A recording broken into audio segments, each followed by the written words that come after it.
লক্ষ্য একটাই, এই এখো করে বাংলাতে দাঙ্গা বাঁধাও, সাম্প্রদায়িক দাঙ্গা, মায়ের মাথার সিঁদুর, হাতের চুড়ি, কাউকে ভেঙে দাও, চুরমার করে দাও, কাউকে সন্তান হারা করো, কাউকে বৃত্তি হারা করো, কাউকে মাতৃহারা করো, এটাই হচ্ছে ওদের লক্ষ্য। এর বিরুদ্ধে আগামী দিনে আমার মা বোনদের সংগঠিত হতে হবে।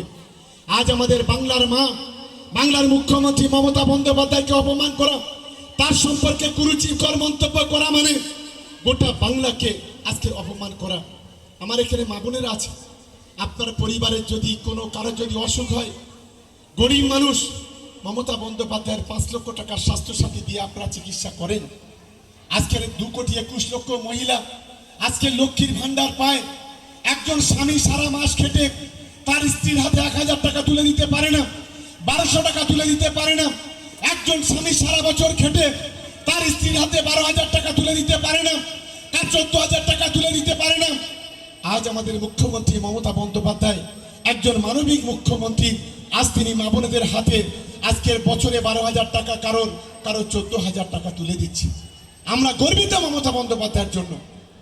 আজকের 50% মহিলা সংরক্ষণ, 10 জন যদি পঞ্চায়েতের মেম্বার হয় 5 জন হয় মহিলা, 10 জন যদি প্রধান হয় 5 জন হয় মহিলা, 10 জন যদি পঞ্চায়েত সমিতির সভাপতি হয় 5 জন পঞ্চায়েত সমিতির সভাপতি মহিলা হয়।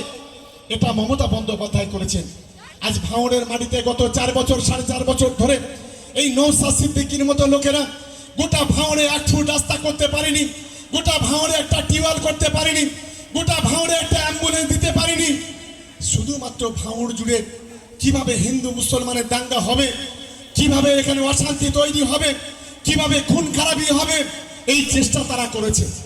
এই ভাঙড়ের মাটিতে আমাদের 4 জন তৃণমূল কংগ্রেসের কর্মীকে খুন করেছে, ওরা রাজু নস্করকে খুন করেছে, আমাদের রাজ্জাক খানকে ওরা খুন করেছে, আমাদের রশিদ মোল্লাকে খুন করেছে, আমাদের মুসলিম ভাইকে ওরা খুন করেছে।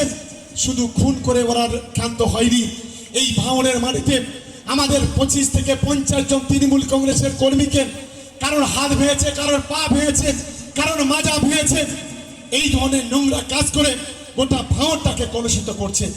আমাদের মা বোনদের খেয়াল রাখতে হবে। আজকে যে মা বোনেরা বলেছেন, আমি সেদিন ভিডিওতে দেখছিলাম, বলছে শওকত মোল্লাকে কোলে তুলে নেব। আরে ভাই, আমার তো